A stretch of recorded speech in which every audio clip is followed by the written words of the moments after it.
My name is Hana Kamineckaya Lipskier, and I'm from Dnepra, Ukraine, which is a city where the Lubavitcher Rebbe spent his childhood and sent us here. This summer will be 30 years. I'm the oldest in the Lipsker family.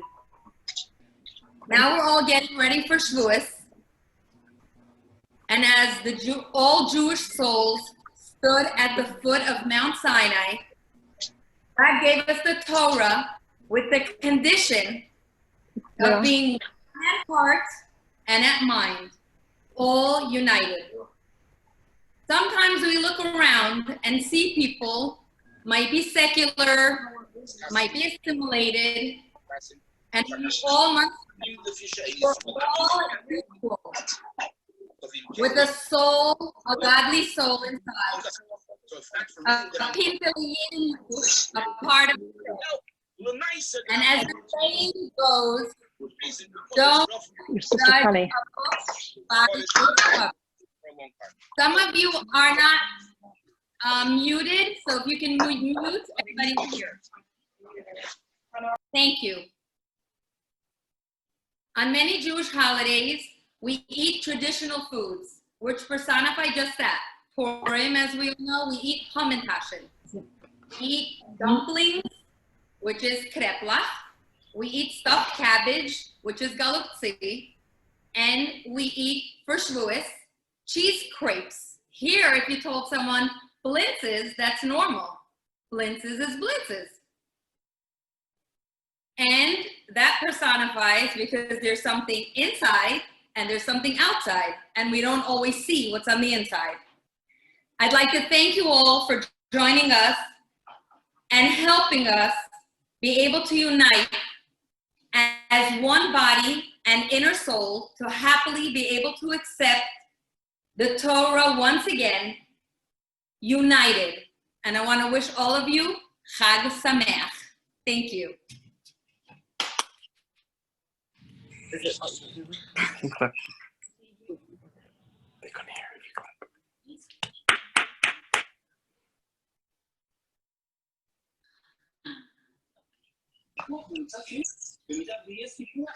Hi everybody, I'm Chaim Moshka Silverberg, and I'm the youngest sister, and I'd like to welcome all of you as well. This is very exciting for me to be joining my sisters who live far away and who do communal events all the time, and I don't really have that opportunity. I just want to say I love you all, to my sisters and my sisters-in-law, and to all of your communities, because we really are just one family. Before we begin, I'd like everyone to find a coin to give to charity. I have here a charity box attached to my kitchen wall. That was a directive from the Lubavitcher Rebbe. And he explained to us that every act that we do is holy. So cooking, which we'll be doing now, is a very holy act. And when we first give to others, the kindness by giving charity, we awaken God's kindness for the whole world. So how beautiful is that? And then while we're preparing a nutritious meal for our families, we're infusing godly nutrition into our food, which will impact us in all of our days. So now on for the cooking demo. I will be making roasted cauliflower soup, but I hear a lot of background noise. I'm not sure that everyone can hear me. So please check your phones, check your computers, and make sure that you are muted, because I'm not sure the admin can mute everybody once new people are joining. I think you have to mute yourself individually. So just please make sure of that. Thank you.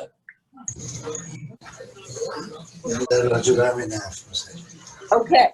So roasted cauliflower soup is not dairy, even though all the other foods that you'll be being shown today are dairy, and that's because I don't eat dairy and I don't cook dairy. And there's nothing wrong with that. Just because it's not dairy doesn't mean it's not delicious. So I'm not sure if you can hear me because I hear a lot of background noise. So I'm not sure how that's working out for all of you. Ask specifically somebody. ACT, not ACT. Somebody حالا دیدی کامرشال و مامی؟ Darny, Adini, Darny, can you check if it's someone from your community that you could ask to privately to please mute themselves?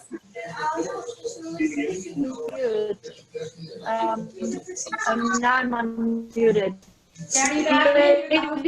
حالا دارم میکنم برای اینکه میخوام بگم داریم باز Not muted. Please mute yourself.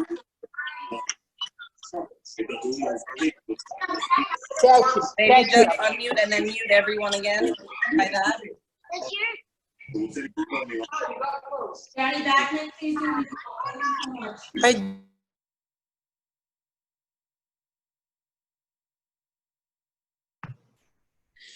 Okay, go.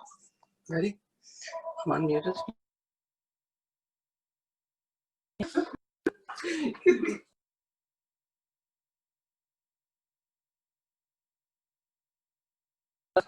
Okay, and we're back. So the cauliflower soup is not dairy because I don't eat dairy. But the reason that we eat dairy on the holiday of Shavuot is has many reasons, and I'll share one of them. And that is that the Hebrew word for dairy, which is milchix, is chalav, which is milk. And the numerical value of chet and lamed and vez equals 40, and that represents the 40 days that Moses was up on Mount Sinai. So we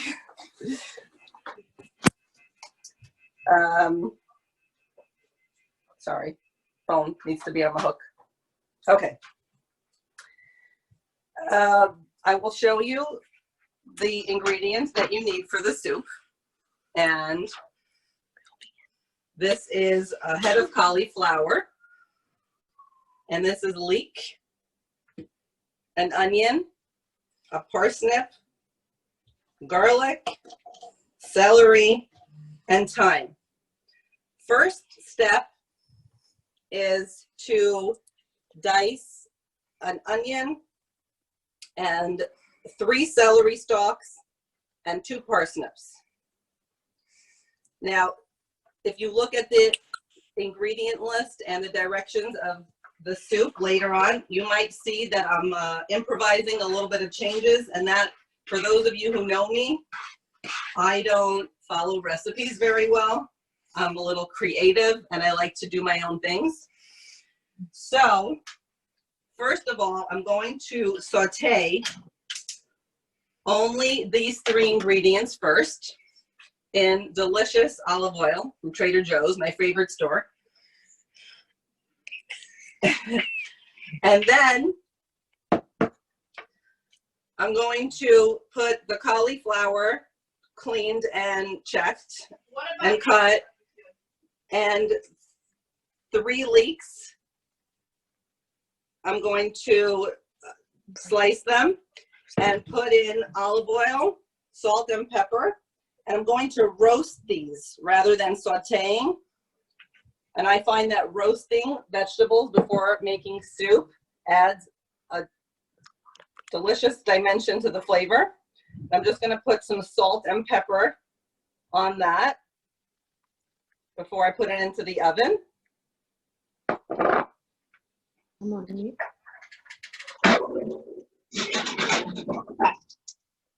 Okay. Now, when this is all done and soft, it's going to look like this. And I'm going to combine the vegetables that are in the oven and the ones that are sauteing. to look like this.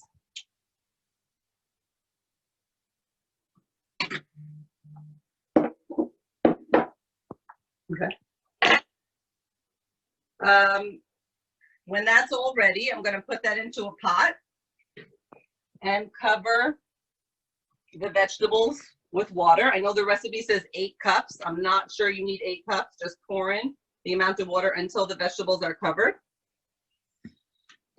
Then we're going to take some garlic. And we're going to grate it. 5 cloves of garlic. And after it's done cooking for 20 minutes, I'm going to take my immersion blender and I'm going to, we call it zhuzhing. Every family has their own name for this activity. And then it's going to look like this. And you could garnish it. I think I forgot to mention the time. So I just, I'm on now. I took off some of the time and put it in before I do the cooking. But you could garnish it at the end with thyme. I like parsley, so I'm going to do parsley. And since I haven't eaten yet today, I'm going to enjoy a delicious cup of cauliflower soup with a beautiful mug that I got for my niece. Thank you. My turn. Right now, Baruch atah Adonai Eloheinu melech haolam, vayirei peri ha'adamah. Amen. Amen. Thank you all. Hi. So now it's my turn. Can everyone see me? Can you hear me? Give me a thumbs up. Great. I cannot see you. You can't see me? I don't see you. Put on I your see a Okay. coffee pastry. Where are you? It looks like you. There's just a coffee cup.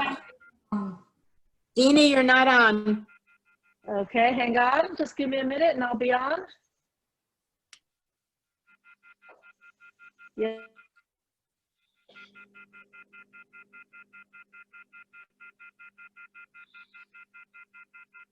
What's that noise?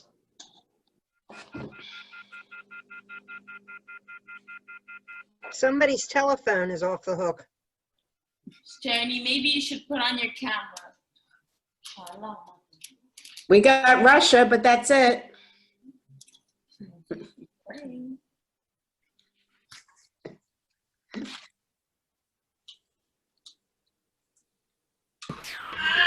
Journey, we don't see your video, although I think, does everybody see her screen? No, just No. you.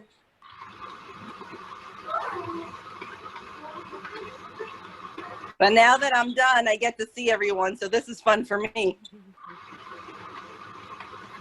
Yeah, Only it's Harriet. let's see. We're following the recipes. So we started with cauliflower leek and we were going to continue with pistachio crusted salmon with Sterny. We'll give her another Yes. couple. And Sherney's on. Yes? Do you Yeah? see me now, ladies? Yes? Where's Sterny? Let's see. Keep talking. Sherney, can you hear me? Yes? You turn yourself the other way. Okay, display myself the other way, but then you won't see my ingredients. I'm not explaining yourself. Hold on. Turn your camera the other. Correct. That's exactly what we're doing. Just hang on one moment. Is that better? Yes? Yes, now we have you. Looks great. Okay, yay. I'm so excited to be here. Good morning, ladies, and welcome to my kitchen. And my name is Sterny Lipsker, and I'm married to the oldest Lipsker brother, to Mendy Lipsker. And I'm so excited to be doing this with all of you. I am in Sherman Oaks, California, and you're all invited to come visit. It's beautiful here once this Corona business is over. I'm going to start like Mushki did by putting a coin in my tzedakah box that is also attached to my wall, which brings blessing to your home and to your kitchen. So we're here, pre-Shavuot, getting ready for the holiday of receiving the Torah. And we know that every time as Jewish women and as Jews in general, we get together, we like to start with a verse of Torah. So I'm going to ask you to join me with my daughter, Mimi. Come up, Mimi. Let's give it up for Mimi. Go, Mimi. And she's going to lead us in the first verse of the 12 psukim, of the 12 Torah passages, and you can repeat after her. Go, Mimi, look into the camera and give it all you got. Tyra, Tyra, Siva, Siva, Lanu, Maisha, Myrasha, Kehilas, Yaakov. And those words mean the Torah that was given to us through Moshe is an inheritance of all the Jewish people. And now let's get straight to it. So I love salmon. Salmon's healthy, has all the omega-3s and all the other vitamins that you like. So we're going to start with 6 pieces of 4 ounces of salmon. I like to use my trusty scale. I weighed them all before. They're not exactly 4 ounces, but they're very close to 4 ounces. And this is a very easy and quick and looks sophisticated fish recipe. So what we're going to start with is the chopped, roasted pistachios. Half a cup of that goes right here into my bowl. And a half a cup of cornflakes crumbs. For those of you that don't want to use cornflakes crumbs, you can substitute it gluten. Once you got that mixed, we're going to take our salmon and we are going to glaze it with mayonnaise and sprinkle on some spices. So I'm going to start by sprinkling on a not too generous amount of garlic powder, my favorite. Next, some salt. I like to use sea salt. Following that, I am going to do a nice sprinkle of coarsely grounded black pepper. And then I'm going to glaze it with a mayonnaise. Now, if you don't like mayonnaise, you can use butter because we're cooking dairy for Shavuot. And another reason why we cook dairy on Shavuot, ash v'chalav tachat lishonecha, which means honey and milk under your tongue. And the Torah is compared to milk, just as milk nourishes a child, milk, the Torah, which is compared to milk, nourishes our Jewish soul. I'm going to make sure to get the mayonnaise on all 4 sides, just like that. And then I'm going to dredge these pieces in the mixture of cornflakes crumbs and chopped pistachios. So one by one, I'm going to put them in, put them on both sides, and then lay them down right here in my sprayed Pyrex pan. So here we go. 1 and 2. I like to afterwards make sure that the pistachios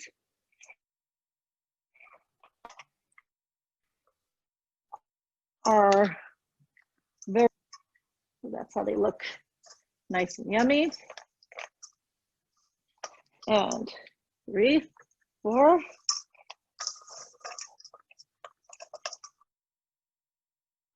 Oh, we have 5. And I'm going to try to squeeze in my last piece right over here. Okay. Sprinkle extra pistachios on top. And I'm going to place this in the oven on 350 degrees for 30 minutes. While we're doing that, and while it's cooking, we are going to start to prepare our dressing. What I like so much about this dressing is that it does not require a blender or even a zhuzher, like Mushki said, a hand immersion. It actually just needs a little whisk. So we're going to put in 1/4 cup of honey, 1/4 cup of olive oil,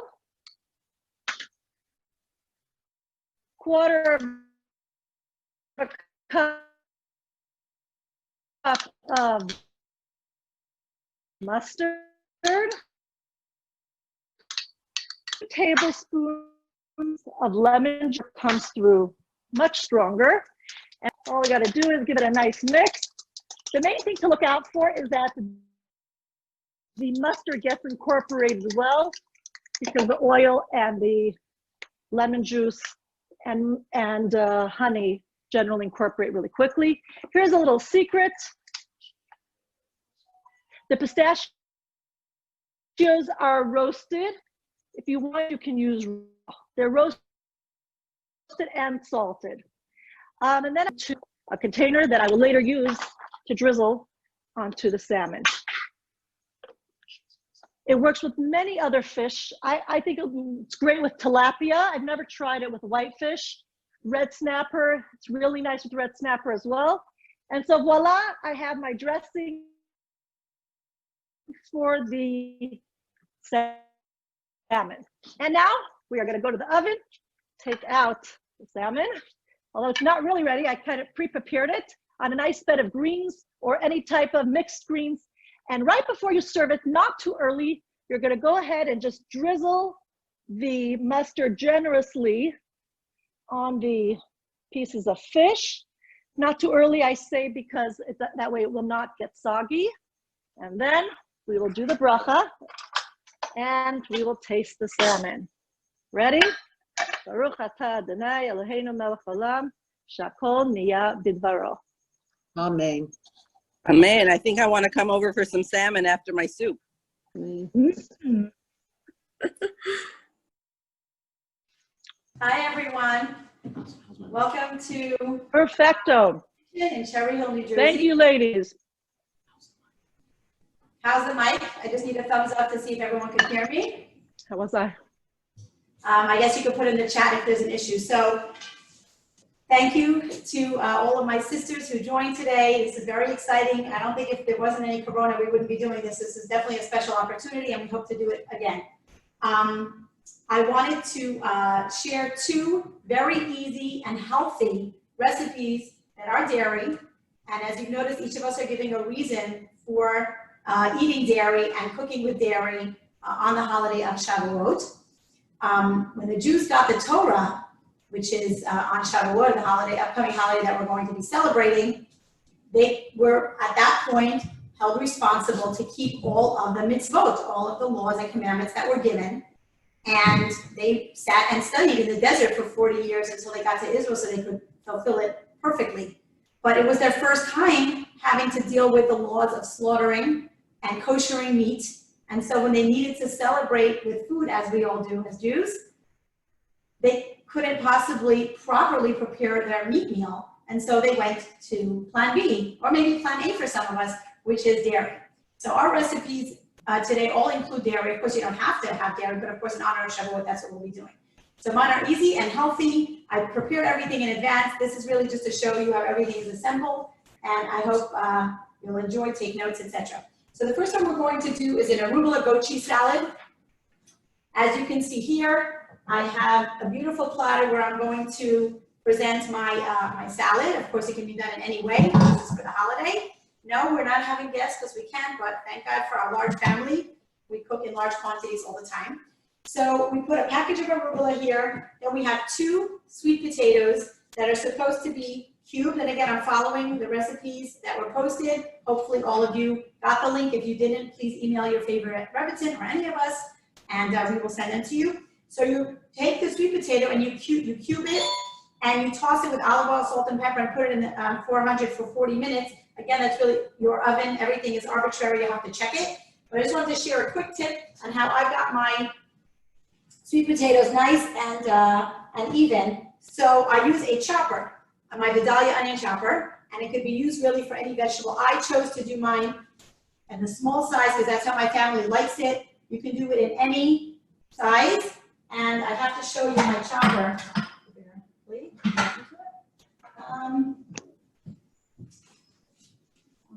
All right, it's right here. So I have my Vidalia onion chopper, comes with 2 size blades. I use the taller one. It's the best $20 that you can spend in Bed Bath & Beyond. And I have a sweet potato just to show you. I already peeled it. What I do is I slice it into 1/2 inch rounds, like so. And I put it in the chopper. And I can chop many sweet potatoes in under a minute and have my beautifully shaped sweet potatoes so I don't have to sit there and work too hard to get chopping. So don't let chopping any vegetable keep you away from the kitchen, because you have this Vidalia onion chopper and I just absolutely love it. And I'll use it in my other salad recipe as well. So we have our arugula, we have our sweet potato that I baked in the oven. My little one came over and said, "Mommy, what are you making? It smells so good." Just the whole house will be aromatic because sweet potatoes have sweetness in it. Again, this does not have to be in the recipe, but it makes it absolutely delicious and very, very nutritious. We are then going to add a pint of cherry tomatoes. In this case, I have actually grape tomatoes. I have the ones that are colored. You could omit it. It's just yummy if you have it. And we, again, toss that all over our salad bowl. You don't have to mix the salad before your family eats it. It looks so pretty before eating. You just prepare it and leave it looking like this. So we have our beautiful tomatoes there. And then we have goat cheese. You can use any cheese. You can use fresh mozzarella. You can use no cheese, feta, anything. But this recipe calls for goat cheese, 8 ounces of goat cheese sliced. And the sunflower seeds, again, are optional. I have those too. So I'm going to spread the cheese out around the salad. Thank you to my girls who helped prep everything. And this is really healthy and delicious. The pieces are a bit large. I'm going to break them. And that is all for the pieces, for the actual components of the salad. For my sunflower seeds here, we just love anything crunchy added to a salad. Look how gorgeous that looks. And now we'll assemble the dressing. It's perfect. Thank you. We'll assemble the dressing. I have a little dressing shaker. You could really do this anyway. This is an easy dressing. Again, no blender needed because it's just very quick and easy ingredients. So we have a tablespoon of Dijon mustard. I'm not using a measuring spoons or cups. You don't either need to. But we just want to do it quick and easy because that is the name of the game. 3 spoons of apple cider vinegar. Again, very healthy. If you don't love vinegar, only put a little bit in. But the vinegar makes it tangy and it's yummy. With that, we put in our sweetener. 3 tablespoons maple syrup. I love organic maple syrup. Keep it in the fridge, of course. Always follow manufacturer's instructions. We love the sweetness. We're now putting in olive oil. That's the base of our dressing. This calls for 1/2 cup. And I'm using one that I got as a gift. Shout out to Tippi Lassman from GIT Foods. This came from her little place. She imports food and sells them out of her home. So we have a 1/2 cup. This one is taking a little bit of time, so I'll stop right here. And salt and pepper. You can use any kind of salt. Sea salt is delicious. Himalayan pink salt is delicious. Freshly ground black pepper. If you like it more peppery, less peppery, more salty, less salty, no salt, because the cheese has salt. It's all good. And all we have to do is shake this up. Again, if you like just greens and vegetables, you could do that. You could omit any part or add anything. This is so healthy and easy. We shake up the dressing, and right before serving, we sprinkle on the dressing. And if it sits for a minute or 2, that's all it needs because the salt makes everything mix. And it's ready to enjoy. I'm not going to be tasting this one just yet. I'll put it off to the side. And we'll go on to our second side dish, salad or side. Just for your information, Zoom has a chat box. And if you have any questions, you could chat. And we have one of my sisters, like a sister, manning the chat box. So feel free to add questions. And if it's something that she can answer right on the spot, we will. Otherwise, we'll review it afterwards. So that was our arugula goat cheese salad. By the way, the greens, it could be substituted with anything. You could like spinach better if you like something more bitter, like a spring mix, a romaine lettuce. This works with any greens. And feel free to Okay. Our next recipe here, we need a bowl for this one. It is feta quinoa. So you can refer to the recipe box. A cup of quinoa. So this is quinoa in a raw. Deanie, hold on. Deanie, there's a lot of background noise. Hold on a second. Somebody with a Y is not muted. Somebody with a Y on their face is not muted. Please mute yourself. Okay. So I'm missing you and your kitchen and your family, just saying while I'm at it.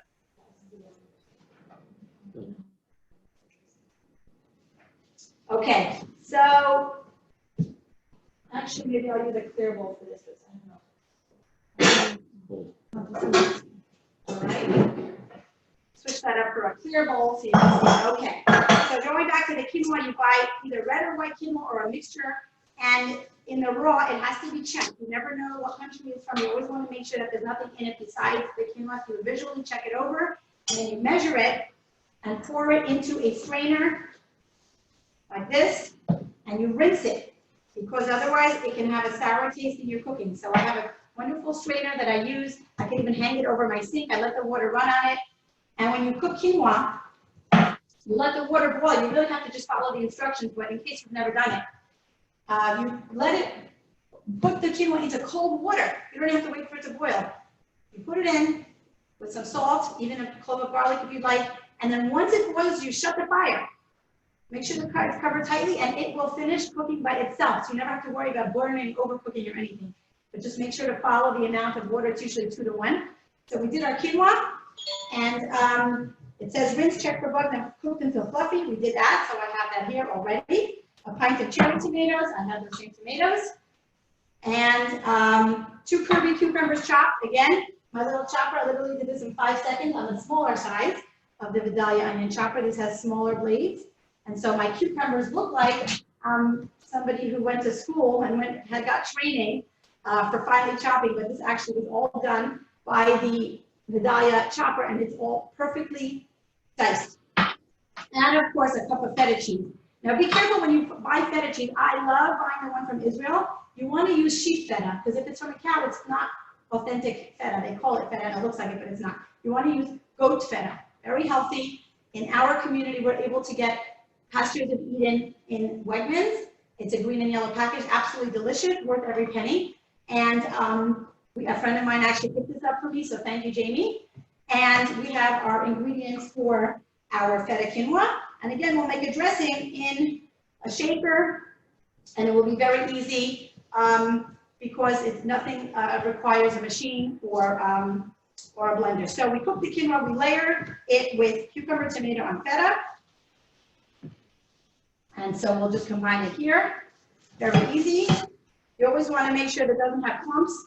So after you put it in the bowl, you want to use any type of utensil to fluff it up a little bit because it does get sticky in the cooking. And after putting in the quinoa, we do the cucumber, tomato, and feta. It's almost like Israeli salad with quinoa. Those of you who come to our Chabad Shul in Cherry Hill know that this is one of your favorite salads. We don't usually do dairy on a Shabbat, but you definitely have tasted something very similar to this, and it always gets polished off.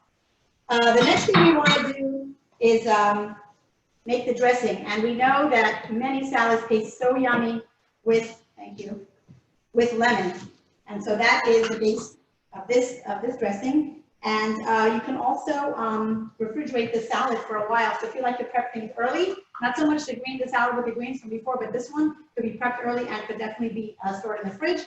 So here we have the juice of a lemon. Trick, roll it on the counter with using a lot of pressure. If you're a righty or a lefty, either way works. And you then cut it and freeze it because the juices are now released and it makes your job much, much easier. So it's the juice of a lemon. We put that in. A little bit here, and the rest I'm going to do in my container. Very yummy, juicy lemon. Thank you, California. That's where it came from. And I don't mind that the seeds are in here. If you want, you could squeeze it this way, and the seeds will end up in your hand, but I'm not doing that today. So we have juice of a lemon. As you could see, that is very juicy and we like it very lemony. You can ask my kids, I never buy store-bought lemon juice. Can't stand the flavor, it's not the same, but some of you might be used to it and some of you might not enjoy squeezing fresh lemons, so you may use it. It says it right here, bought lemon juice. It's about 4 tablespoons. We now have some salt, some garlic powder or garlic salt if you like the combination. And what's interesting with this, we are adding fresh, it says parsley or mint, but we add mint, and it's really, really yummy. It gives a very interesting flavor to the salad. So just so yummy, mint, delicious. So I will first pour the dressing and then garnish it with mint. And there we have our delicious side dish of feta, quinoa, cucumber, and tomato salad. You could serve it like this, or you could toss it before serving. But look how pretty we'll have them both here. Very, very healthy, very easy. It was so nice to see all of you. And I wish you all a wonderful, wonderful Shavuot.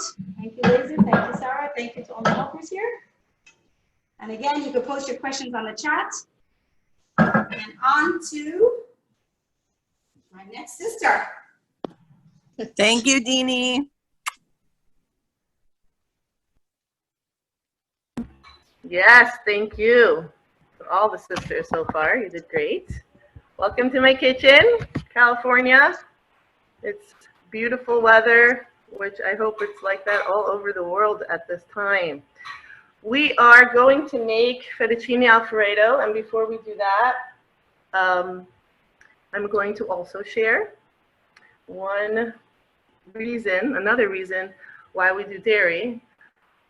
You can do many different substitutes in the prior recipes that were shared, but this one is just great with real heavy cream and real dairy. So one of the reasons why we eat dairy is that dairy in Hebrew is chalav, chalavi. Chalav is actually milk. There's an acronym with a well-known verse from the Torah, and lahagid baboker chazdecha. There are many songs with these words. The first letter, lehagid, baboker, chazdecha, lamed, bet, and chet, lamed, bet, a little out of order, is chalav. And there is a unique and interesting connection between milk and chesed. Chesed is kindness. Chesed on the opposite of gevura, which is the severity. That's red, we're white. So to add the element of kindness into our lives, into our kitchen, feeding our families, our communities, which we will hopefully get to do soon again. So let's get right to it. The only kind of, I like fettuccine. Any company is good. Do your choice. You can actually substitute with any type of pasta. You know, they make all different kind of healthy pastas out there, and the sauce is so creamy and full of delicious calories that you can really do, you know, your gluten-free pastas, your red bean, there's all different kinds of pastas out there today. You want to cook it up according to directions, al dente, and while the pasta is here, we're going to make the cream sauce. Now, what I posted was the recipe for a basic white cream sauce, and I personally like veggies. My kids like mushrooms, so we're going to do that today. I don't have all my assistants, but I have my own hands, so we're gonna shift the camera to the cutting board. Okay, so what do we have? We have cremini mushrooms. I like the best, but any mushrooms will work. Slice them thin. I like to do them myself and not buy the actual sliced mushrooms. Then we have our fresh garlic. And again, for this recipe, although Israel makes a fantastic fresh garlic, pressed and frozen, you can use those too, although I like to try to do, for this recipe, my chopped fresh clothes. Okay, so we're gonna put that into a frying pan with some butter and olive oil. You can substitute for any oil of your choice. Butter is just gonna add a little bit of flavor and more delicious, amazing calories. But you know, this dish is definitely heavy on the calories, so I really wouldn't substitute. We've got our oil. We're going to put some butter. I'm going to do part butter, part oil, and warm that up. While that warms, we will add the garlic and the mushrooms. I have to say that the same exact recipe works with any vegetable of your choice that you would like to saute. Sometimes I do spinach, chopped, fresh, frozen, anything that you like. You saute that, and we'll add that to the cream. So, but today we're going to add mushrooms and garlic. Okay.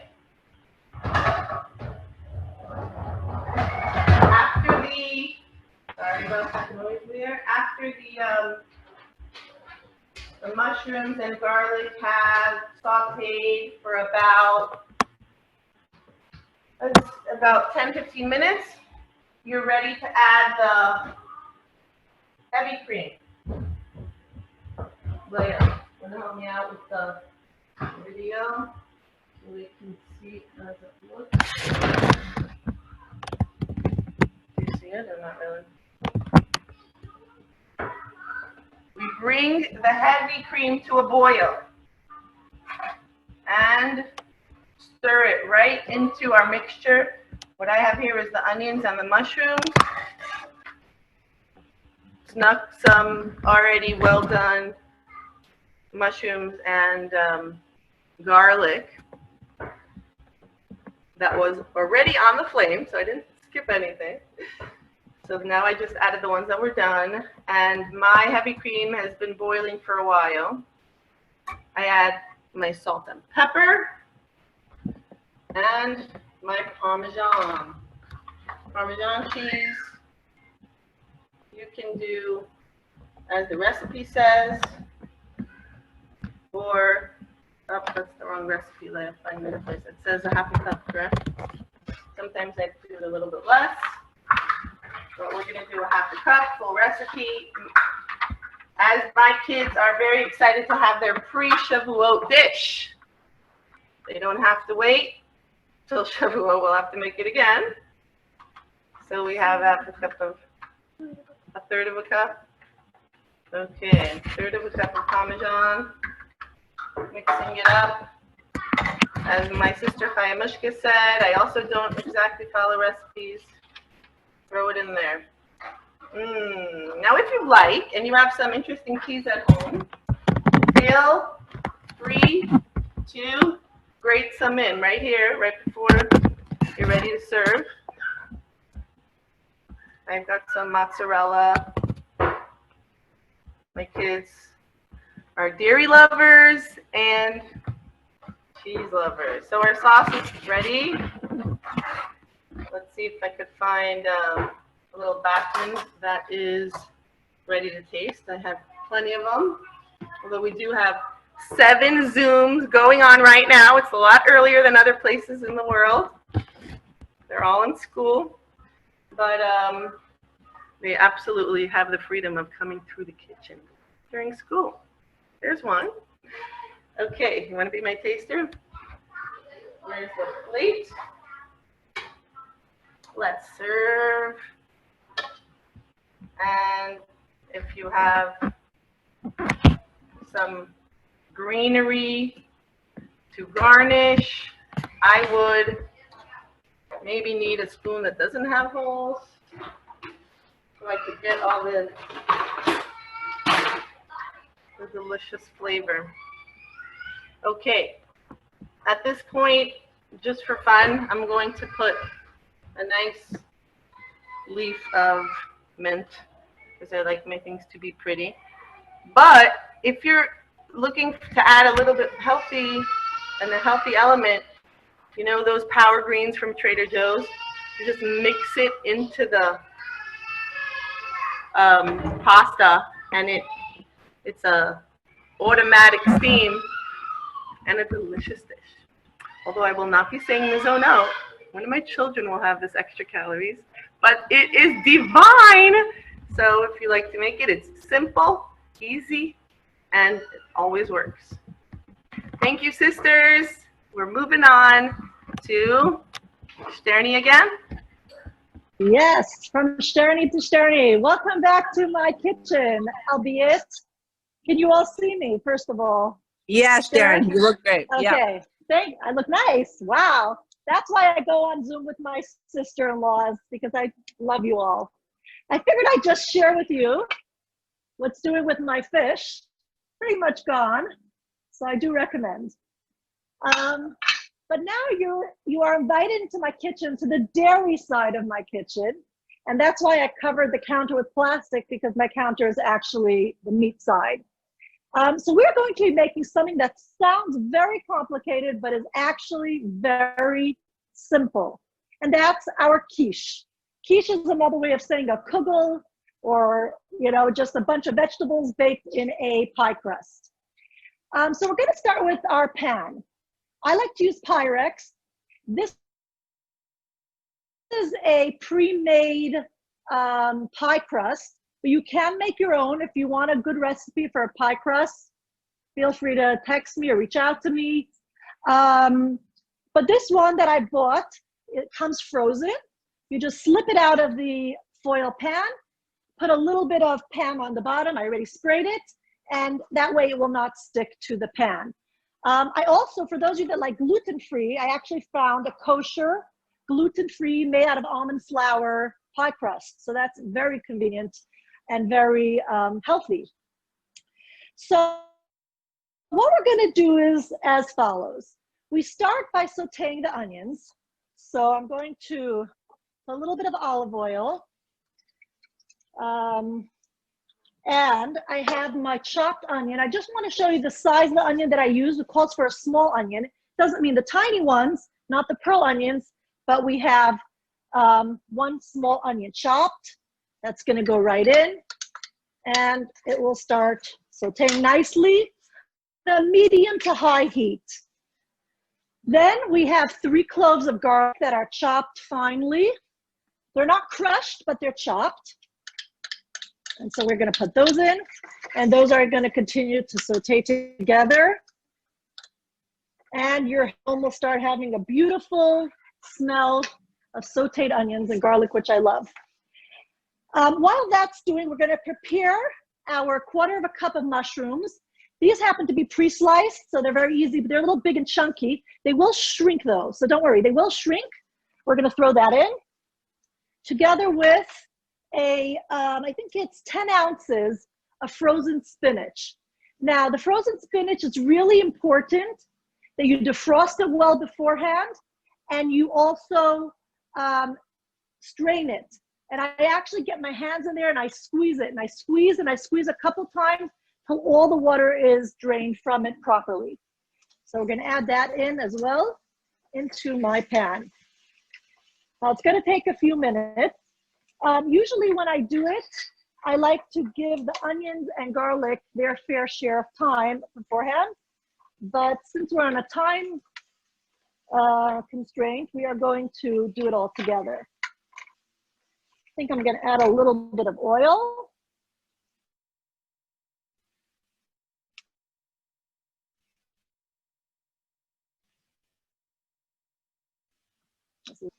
I'm going to let that nice, and it's going to saute for about approximately 5 to 7 minutes. Then we're going to put in the butter. Now I know we have olive oil as well, but the butter is really what's going to give it a very good flavor. So the butter is going to help along.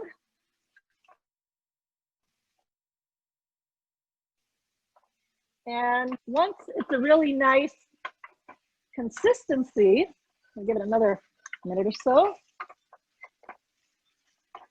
We are then going to add the grated cheese. Now you can buy cheddar cheese pre-grated. Personally, I like to buy the block and I grate it myself. So we're going to use most of the cheddar cheese right now. I'm going to save a little bit that I'm going to sprinkle on top later on. So that's going to be added to the mixture.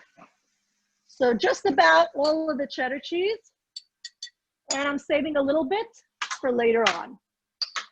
5 ounces of feta cheese. Lots of cheese. Very yummy and very dairy.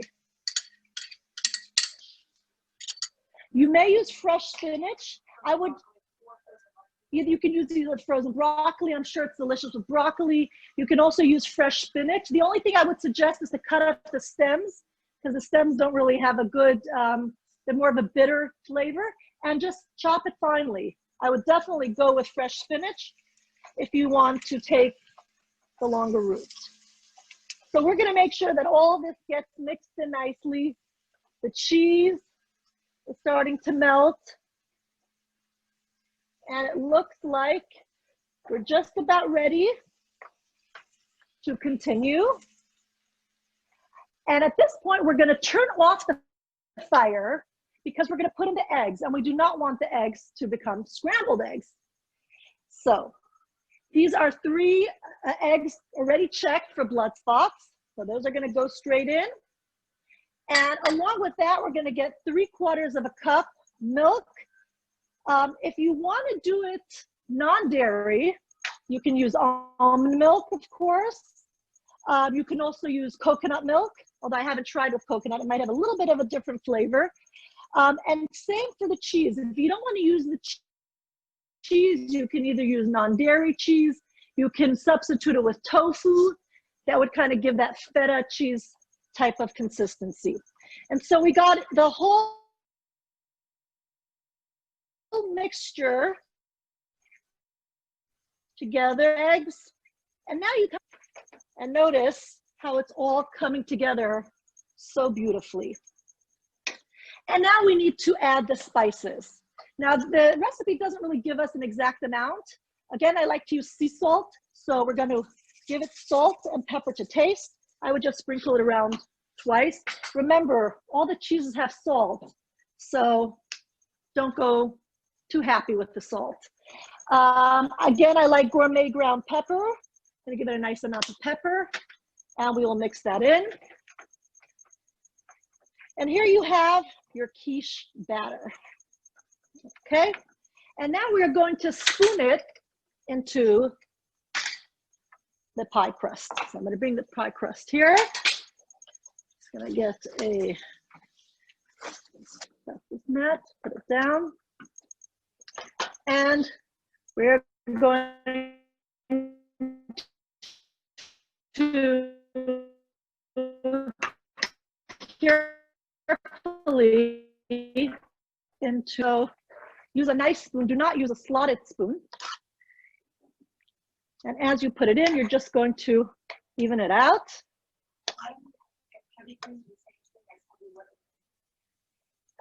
Heavy cream, heavy whipping cream? Heavy whipping cream is usually non-dairy, but heavy cream is dairy. Now, the reason why I'm leaving a little bit over is because I also have small pie crusts. And I'm gonna make for you soon a few small ones. And the mini ones I think are adorable. They're very easy for nice presentation on the table. And they also go around. You don't have to cut it. So here we have the quiche. It's ready to go in the oven at 375. I'm gonna bake it now for 15 minutes just so the top settles. And then I'm going to add the tomatoes to garnish. So let's put that in. It's gonna bake now for 15 minutes. In the meantime, I sliced 1.5 nice Roma tomatoes, not too thick. And once the batter settles, I'm gonna put them onto the pie. And that's kind of gonna be the garnish. I'm also gonna add the leftover shredded cheddar cheese that will give it a nice tangy finish on. So obviously we're not gonna wait till this is baked. I'm gonna take out what I already made. Here's our beautiful quiche. Yes, you can say elevate. It's delicious. What I used was cherry tomatoes, just like in the picture. And I'm going to also show you the individual ones that I made that I think are adorable, beautiful to serve. All you have to do before you serve it, maybe you don't even have to take it out, is put it on the plate together with whatever course, or you can put it on a platter. And here you have it, your Shavuot dairy quiche. Enjoy. Thank you.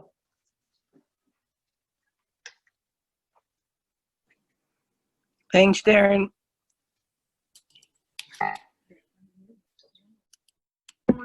Okay, moving along. Are we ready in Ukraine? No. Hi, Can you hi, hear me? Honey. Yeah. Can you There.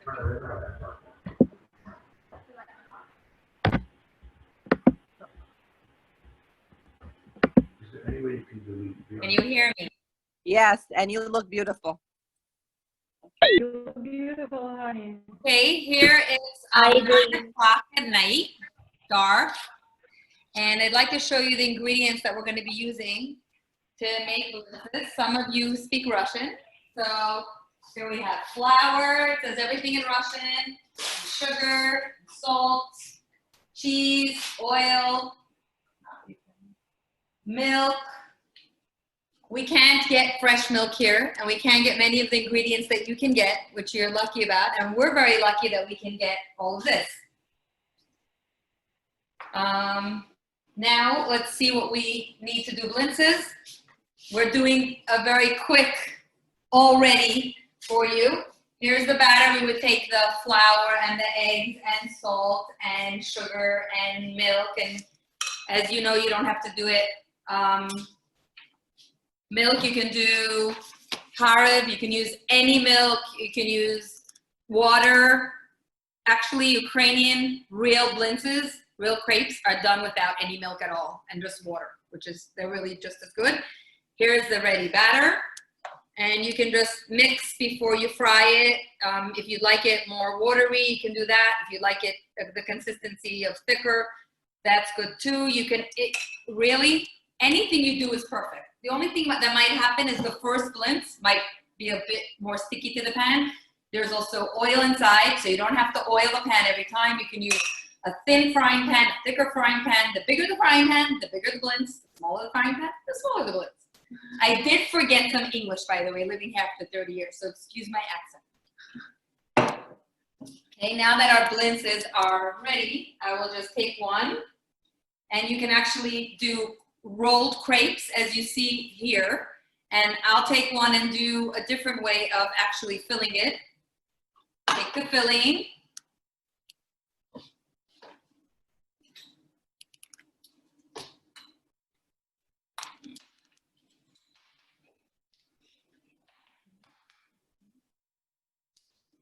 to do the filling, it's actually, you can do either plain cottage cheese, you can do farmer cheese, you can do if it's very liquidy, then I would just keep it. If it's a bit more like big curd or large curd or thick, I forgot how you say it, then you can add a little bit of sour cream, sugar. You can do without sugar, with sugar, raisins, cinnamon.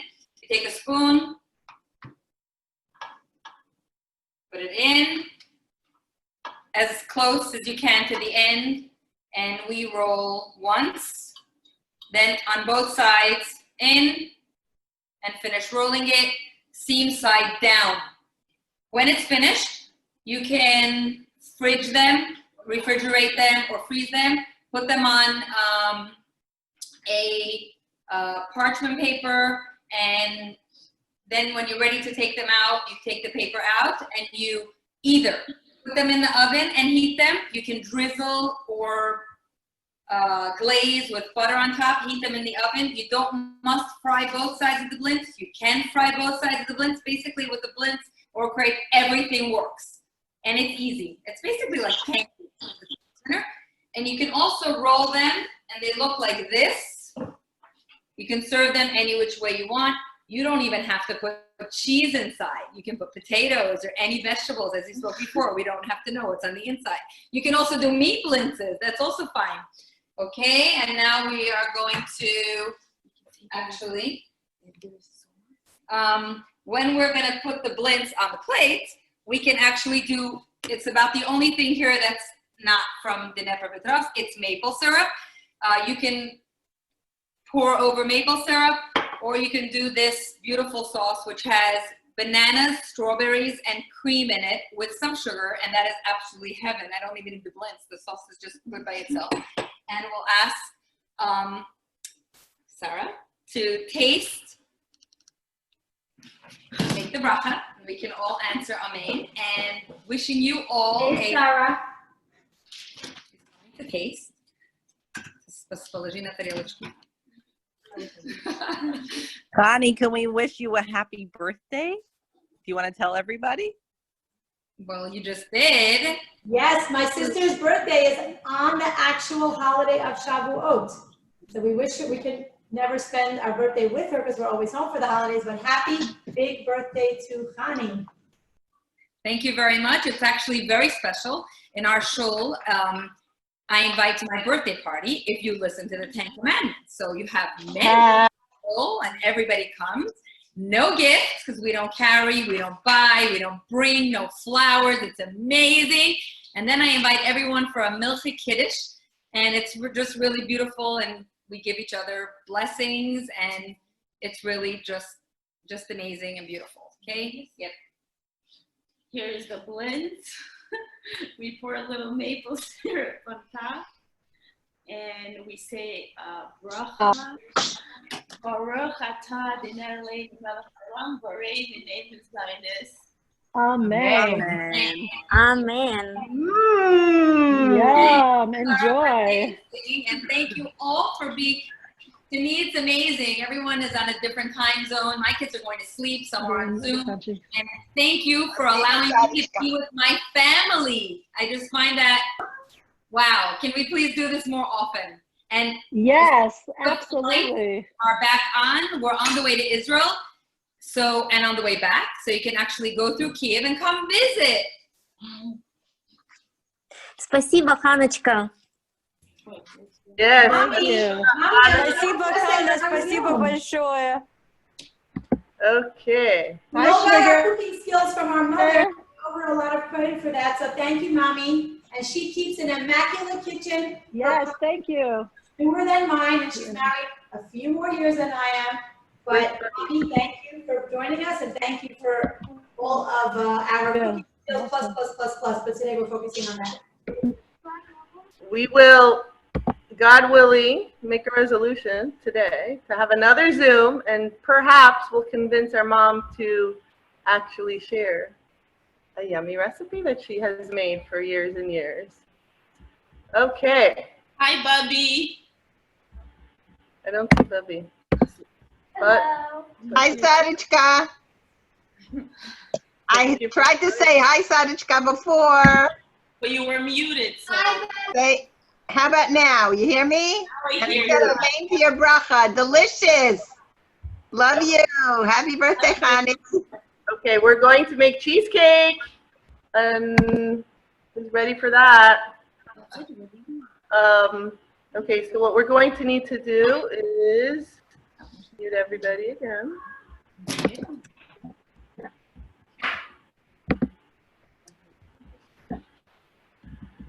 And here we go. I didn't. No. That's why I need kids around. They help me. Sometimes the button doesn't work on the first try. Okay, so now we're gonna mute you. Does that work? Yeah. Okay. Thank you to all the little backmans for helping us get to this point. So the connection in the Catskills is a little bit choppier than some of us have been till now. So we are not going to be making the cinnamon rolls today. Maybe next Zoom we could do a para version for any Shabbat. Although the cheesecake frosting is absolutely the best. So thank you, Shayna, for sharing it, and hopefully we will demonstrate it at some point. Okay, so another one. We are going to be making cheesecake. Who could have Shavuot without cheesecake? Save all your calories if you have to for this amazing dessert. So we're going to do a basic cheesecake recipe, and this is the one, my go-to recipe, and I add all these different flavors depending on the choice of the community or the family members. Today we are going to make a coffee cheesecake. We have cream cheese. So I don't know if all of you buy huge containers, but I heard a little birdie told me that they were running low and there was a shortage, so we bought quite a few large containers. If you buy the small ones, they're usually 8 ounce. I like if you have a good mixer. I do like to get the cream cheese that's solid, not whipped. I will whip it on my own. So we're going to do a recipe for a springform pan, which comes out beautiful because the outer layer gets removed, so the look is perfect. I will say that if you make the same recipe and you don't want to do this and you don't have this pan, you can buy ready-made graham cracker crusts, and this recipe will probably fill 3 of them. So you choose. Okay, so to do the crust, since I don't like, I mean the crust is really not the main part at all. However, I do like flavorful, so I make my own crust. Today we're going to use graham crackers. So 9 graham crackers are going into my Ninja. My blender, whatever blender you have will work.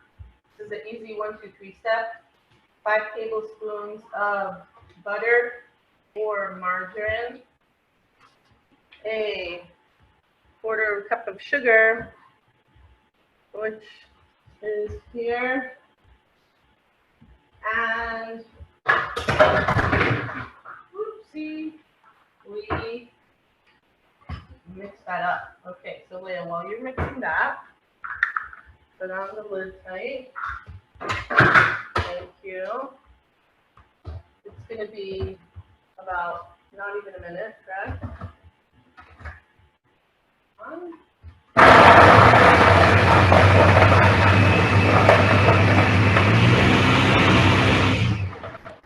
Sometimes you need to open it and put the graham crackers in one more time, and you take out your crust. You take out your crust recipe and you squeeze it tight so it's kind of not just crumbly, and press it down to the bottom of the pan. If you don't have strength, use a flat cup to really press down the crumbs. This one actually has some lotus crackers, which has a little bit more flavor. And another of my crusts have pecans. Throw that in there too. Sometimes I alternate. I put a little bit of brown sugar and bake it for 10 minutes. Okay, so this crust is ready. Now goes the, let's get closer a little bit, to the filling. Okay, so here's the key. You're going to need time for whipping. The key here is that the longer you whip it, the softer and fluffier it will be. Later we'll bake it in a water bath, which will also keep it moist and prevent it from cracking. But the basic recipe is what we're doing right now, which is 4 tubs of cream cheese or 4 cups. And if you want it really high, sometimes 4.5 cups. I would leave the cream cheese even, I mean, I would add some cream cheese if I really wanted a really high cake, but I won't change the rest of the recipe. So I have here 4.5 cups of cream cheese, and I whipped it up for a while. I'd say about 10 minutes of whipping, so it was really smooth. During the process, several times, I want to take my spatula and clean the sides, because otherwise you'll have thick lumps in your cream cheese, in your cheesecake. After it has blended, whipped, mixed well for 10 minutes, we add the sugar and blend it some more. Then we'll go to the lemon. Thank you. Dini said thank you to the Californians for the lemons. Well, thank you, God, for our lemon tree. So we got our lemon from our tree. Really great. Get some zest and juice, the peel, the lime. And Leah did that for us. Let's slowly add that. Thank you, Leah. Yes. I like to do a little bit more lemon juice because I like how sugar and lemon go with cheese. I actually do that in my blintzes too. Instead of vanilla, I put in the cheese and cream cheese. I whip it up so it doesn't have that curdle, and I just add lemon. So I added over here the juice of the entire lemon, even though in the recipe it says a tablespoon. Again, like Dini says, fresh lemon, please. And although I can't really ship everybody my lemon, plant a lemon tree. Citrus is always amazing. Okay. So moving along to coarse salt, I'm going to use kosher salt. Boom. And when the measuring spoons are not here, I say, okay, this looks like I have a teaspoon. Throw it in. And that's what my life is about. I need to learn measurements, but I see them and I just kind of do my thing. Then come the 4 eggs. We must be related. Really? Do we have some positive traits that we share? I'm sure. Okay, so like my sister-in-law Sterni said, who had eggs in her recipe, we always check for blood. Even though most of the eggs today don't have, you'd be surprised, every once in a while we do actually, here in California, we definitely find blood. So we have our 4 eggs, and we will add that to our mixture. Let me show them the mixture. It's very, very creamy. Can you see it? Stop it for a minute. Put in the spatula. See how light it is? It's very soft. Don't know what the camera shows. Okay. We're going to add the eggs. Down this side. So let's see. 4 eggs. And whip it up again.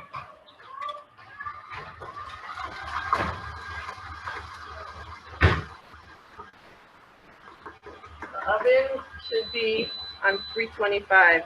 Forgot to preheat that. But like some other sisters, we're going to magically take out a ready cheesecake. Okay. So we've got the last ingredient, which does not need a long time to whip, and that is the sour cream. So before we add that, we're going to once again scrape the sides. Leah? Leah? Can you get me the sour cream, please? I see I have butter instead of sour cream. Okay, scraping the edges. And one last whip. And then we'll measure a cup of sour cream. Okay.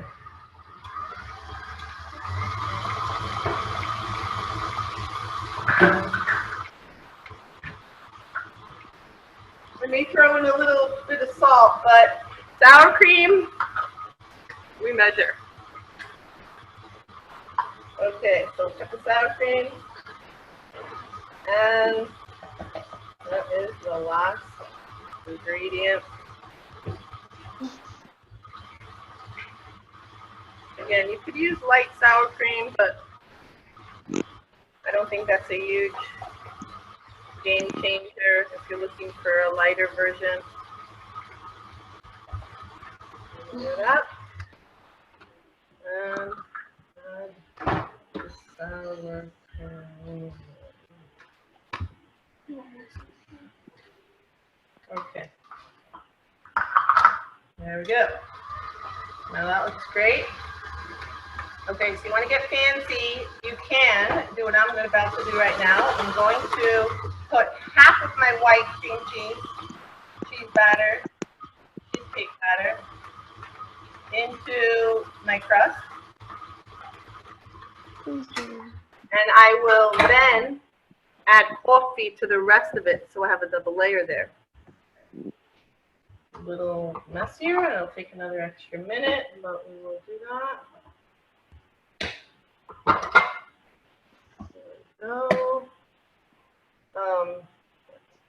I'm not sure if I said it before, to batter the pan, to butter up the pan very well, up the sides. That's an important element not to forget, because you want it to separate from your spring foam pan easily. Okay. So let's see what we've done already. We've done, we have put melted chocolate in here for our other cheesecake for half a layer. We have done caramel. If you want, you can pop some blueberries right into your cake. Somehow I really like that creamy, basic, classic New York cheesecake style. So I generally don't put things in, although you could put candied pecans, and you could make a turtle cheesecake, and it's really all this recipe. What I am going to do here is take my coffee and put it in the least amount of water as possible. If you would do the entire cheesecake coffee, then I would definitely put more than a tablespoon. I'm only doing a tablespoon because half of it's plain. Yeah, a little bit of hot water right here. Let me show them. Okay, yep, just a little bit, probably like a half a teaspoon of hot water, just so it melts. And pour that in. And then bring up my cheesecake again. Lift it up slowly and then ease into a faster whip. Okay. Perfect. I'm going to add that to the rest of my cheesecake. And I already prepared a water bath, a pan. You need a pan, leave it in some foil, please. A pan that's larger than the pan that you are working with. And you will also need to wrap the entire pan in foil so that just in case it's a leaky pan, you don't allow the water to get through. The water is there to steam and keep your cheesecake moist, fluffy. That's really the recipe though, and prevent it from cracking. It's all about presentation. Okay. Let's wrap it. Let's put it in, and let's talk about how it's going to bake. It's going to be on 325, uncovered. Don't try baking other things at the same time. Just your cheesecake. It doesn't need to be tested unless you're not very comfortable with your oven. You want to make sure that the top is not browning very soon, that the top in the oven is still a light color because it will be baking for an hour and a half. I think the first time I baked, because I have a very small dairy oven up there, it is not like some of my other sisters are blessed with, but it works. It works for lasagna, eggplant parmesan, cheesecake, and what else do you need in life? Okay, use a step stool. And climb up and place it in there. When the hour and a half is up, open your oven and don't take it out. Leave it in the oven.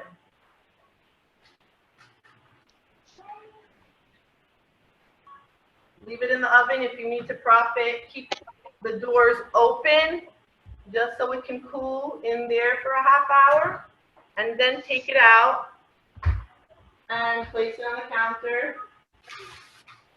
And there you go. If you waited with me an hour and a half, you get your cheesecake. Okay, so now again, even if you make a couple of white, creamy, basic, classic cheesecake, you can still just change up the topping. Stern, someone is asking what type of oven you're using. They want to know what type of oven it is. It's an Oster convection oven. It is not a microwave. It's a convection oven. It's the only oven we could find that fits into this space. So it's not a special oven, but it works. By the way, we're coming over to eat your cheesecake afterwards. Me and the crew. You're welcome with your mask. Ernie Backman, do you ship to the next, like to across the country? Do you do that with dry ice? Maybe you could send one this way? We're working on special drone deliveries. Gotta wait for that. I'm waiting. Let me know when it's coming. It'll happen. Okay, so I'm just going to go over with you a couple of toppings, what you can do. Give me the cream cheese, please. Cream cheese topping that Leah made me yesterday. Thank you very much. So actually, you can just use the cream cheese topping, the same exact recipe as our cinnamon rolls. If you fridge it, it becomes much thicker, and you just smear it on the top layer of your cake. Okay, I think we should go to another area. I don't have someone cleaning up after me. I don't look like those fancy cooking shows where nothing goes wrong and it's always clean and nice. Well, we could turn the camera and find the little. Ha ha, Stern. Okay.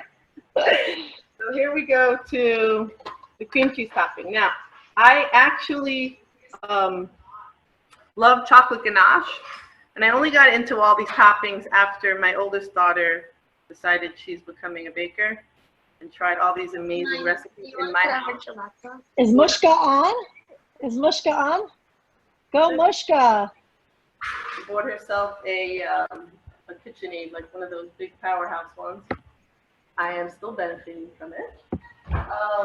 She taught me how to do chocolate ganache, which is so simple. We're always going to have a little bit of leftover heavy cream.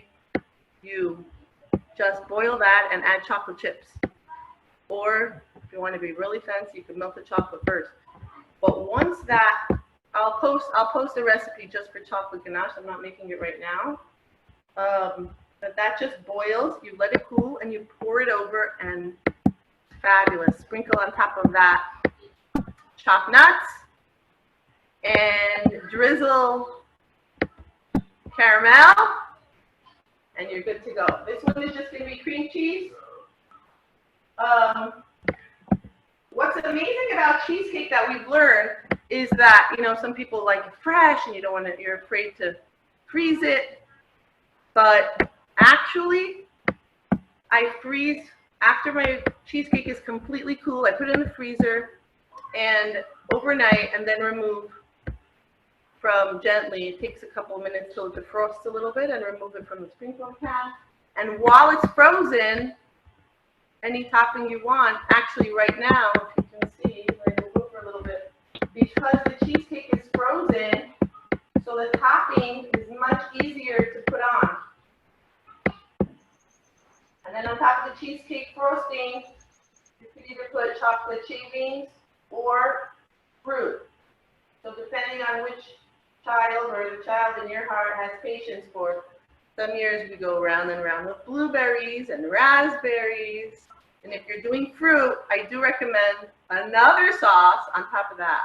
Well, you could just buy the strawberry sauce if you're doing strawberries, but we like to make our own curd, which I'm not making today, unfortunately, because it takes lots of time, but it is delicious and worth it. This one is just going to be a cheesecake, a cream cheese topping, and Sharon, can you face the camera when you talk? It's clear with the volume. yes, thank you. Can we bring the camera closer or keep closer?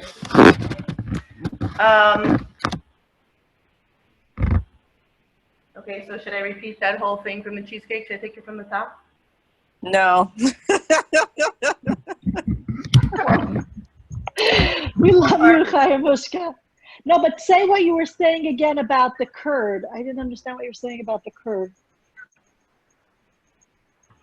Okay, so if you're going to put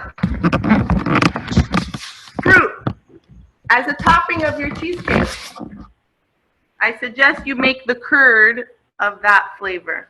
So if I'm going to put blueberries on top in a nice circular pattern, then I would make curd and drizzle that on top. We're going to do raspberries. That's what my children voted for. I'm going to make raspberry curd. If you would like, I will post that recipe. That takes a little bit of time. You need a strainer. You need to cook it up so you could remove all the seeds. And then Do you have your skirt, Conchi? And then you just drizzle that on top of the fruit of your choice. So raspberry curd on top of raspberries, blueberry curd on top of blueberries. Sometimes I just put a little bit of sour cream. If I'm doing blueberry, I did that last year. It was perfect. I did blueberries all around. Then I put blueberries into sour cream. Just mixed it by hand, popped a few of them, and drizzled that across.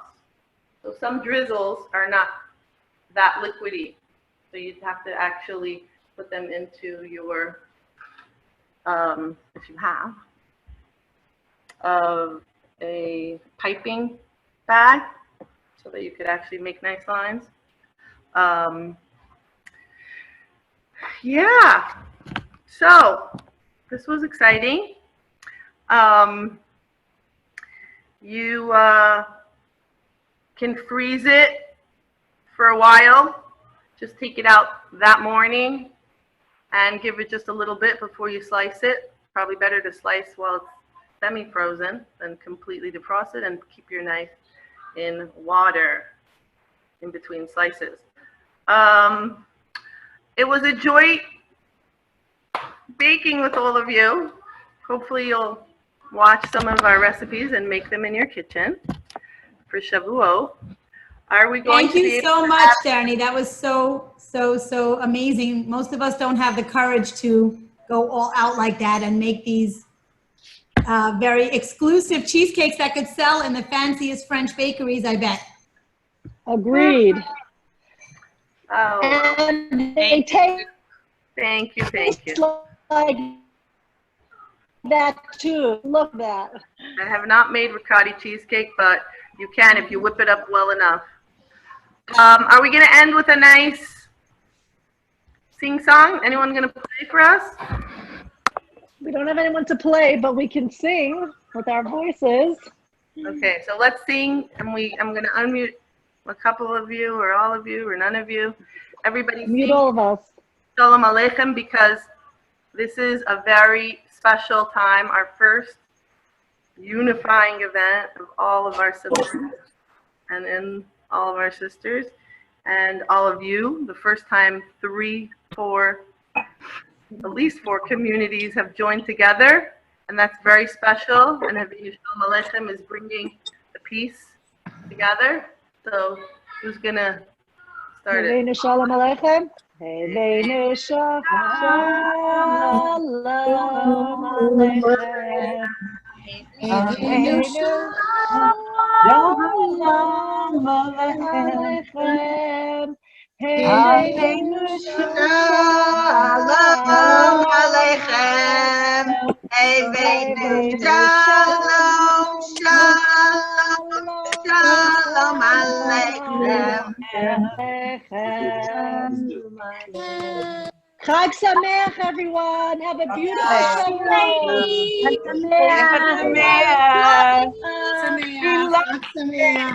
So nice seeing everyone. Chag Sameach. Great to see you all. Chag Sameach. Hello to Dnepra. To the Kaplunski family. Yep. Here. Thank you, everyone. Thank you. Hi, Mama. Bye. Thank you for joining. This was very special.